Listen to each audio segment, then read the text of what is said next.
Hello students, नमस्कार। DCP mix study channel में फिर से स्वागत करते हैं। जैसा कि इस वीडियो में आपको बताएंगे कि आपके बीच क्वेश्चन लिखा गया है, जीवमंडल में कार्बन के प्रमुख स्रोत बताइए। तो हम आपको पहले एक फिगर स्केच कराएंगे और उस स्केच करने के बाद आपको हम उसका एक्सप्लेनेशन कराएंगे। देखिए, ध्यान से देखिए। वायुमंडल में O2,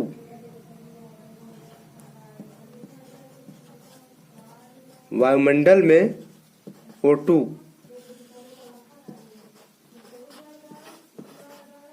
ओके, इसको हम एक फिगर में स्केच कर सकते हैं, ये राइट।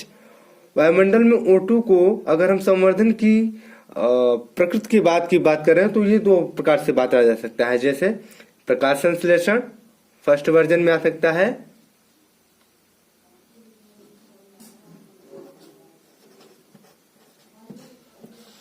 प्रकाश संश्लेषण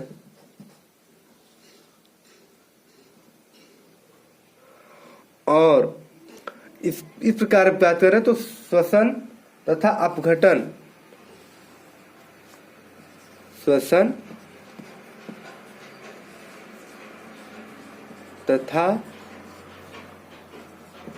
अपघटन के रूप में विभाजित हो सकता है। उसके बाद अगर बात करें तो ये जो हमारा प्रकाश संश्लेषण है, जल में कार्बोनेट में प्रकाशित कर देता है। किसमें प्रकाशित करता है? जल में कार्बोनेट, जल में कार्बोनेट, राइट। अब आपको जल में कार्बोनेट ये जो प्रोसेस करता है, ये करता है चूना पत्थर में। किसमें? चूना पत्थर में। ध्यान से देखिए, मोस्ट है स्टूडेंट्स,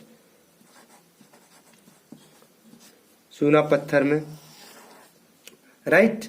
अब अगर हम बात करें तो वायुमंडल जो होता है कार्बनिक यौगिक को या पादक के रूप में विकर्णित कर सकता है। जैसे ये देखिए,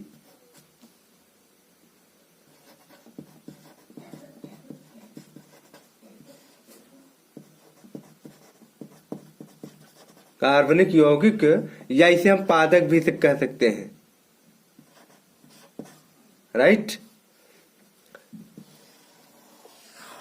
ये जो होता है, ये वायुमंडल में O2 जो संवर्धन करता है कार्बन यौगिक पादक के माध्यम से करता है। उसके बाद ये नेचुरलिटी O2 पे ऑल्टरनेट कर देता है।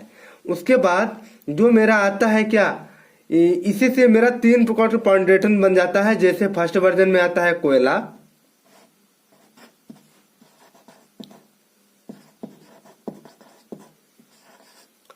और सेकंड में आता है पेट्रोलियम,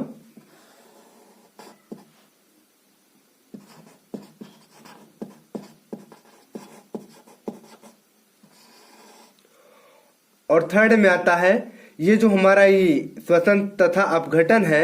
इसको अगर हम अनुच्छेद करते तो ये कार्बनिक यौगिक जंतु में आ जाता है। किसमें आ जाता है? कार्बनिक यौगिक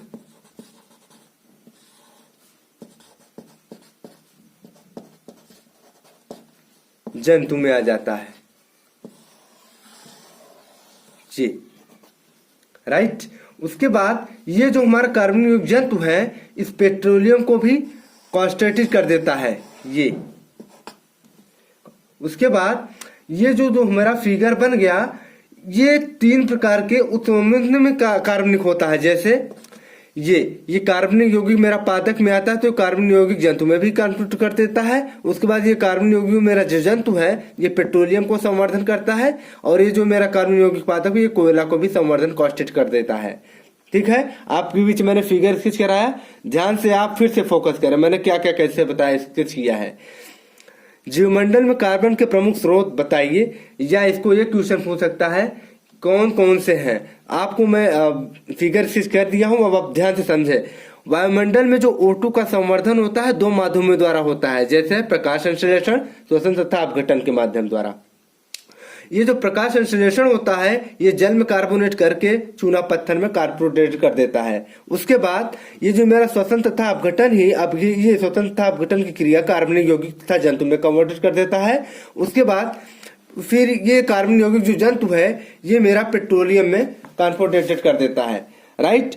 उसके बाद ये जो मेरा वायुमंडल में O2 का संवर्धन होता है कार्बनिक यौगिक पादप के माध्यम द्वारा ही कार्बनिक यौगिक जंतु में और कोयला में और पेट्रोलियम में निष्पादित कर देता है। उसी के जस्ट बाद ये मेरा कार्बनिक यौगिक जंतु O2 को संवर्धन करते हुए वायुमंडल में प्रकाशित करता है, राइट। अब आपको मैं एक्सप्लेनेशन की बात करें तो ये जो जीवमंडल में कार्बन के प्रमुख स्रोत हैं, कार्बन सभी जैविक पदार्थों का मूल घटक है, यानी ये सभी को मिलाकर ये सब हमारा क्या है, ये सब हमारा जैविक पदार्थ है को मूल घटक है, जो कार्बोहाइड्रेट, वसा, देखिए मैं आपको यहां पर लिख दे भी रहा हूं बगल में,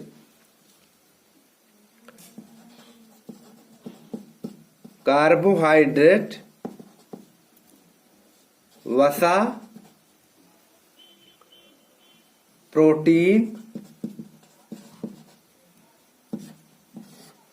कार्बोहाइड्रेट, वसा, प्रोटीन। उसके बाद हमारा आता है केंद्रक अम्ल के रूप में मौजूद हो जाता है, किसमें, केंद्रक, जिसे कहते हैं न्यूसेल्स, राइट, ये मौजूद हो जाता है। और जो गैसीय रूप में CO2 होता है, ये CO2 एक्सचेंज करने के लिए CO2 का भंडार वायुमंडल है, ठीक है। ये जो हमारा CO2 है, CO2 का भंडार क्या है हमारा, वायुमंडल में O2 का कंसंट्रेटेड है। उसके बाद जहां तक की बात करें तो यह 0.03%, कितना, 0.03% से 0.04% तक होता है, राइट। उसके बाद अगर हम बात करें तो ये इसके अलावा पर्यावरण में जो कार्बन हमारा होता है वो कार्बोनेट, ये मेरा कार्बोनेट, उसके बाद कोयला, पेट्रोलियम और चूना पत्थर, ये जो है चूना पत्थर चेंजेस करता है जो, ये सब क्या होते हैं, मौजूद हो जाते हैं, राइट। ये मैंने आपको बताया जीवमंडल में कार्बन के प्रमुख स्रोत, इसको भी ध्यान में रखिए, मोस्ट क्वेश्चन है, सभी प्रतियोगी परीक्षाओं में ये पूछे जा सकते हैं, इसी से तोड़ के क्वेश्चन पूछेंगे 100% फुल गारंटी के साथ। और ये हाई स्कूल और इंटर की चीज है, स्टूडेंट को हम कहेंगे कि जो हाई स्कूल और इंटर में है, ये क्वेश्चन बोर्ड और CBSE बोर्ड में भी पूछे जा सकते हैं। Thanks for watching students. हम कहेंगे आपको समझ में आ गया होगा और आप फिर से रिपीटेड कर लीजिएगा, नहीं तो पछताने का मौका मिल जाएगा और आपका अंक 0 रहेगा। Thanks for watching.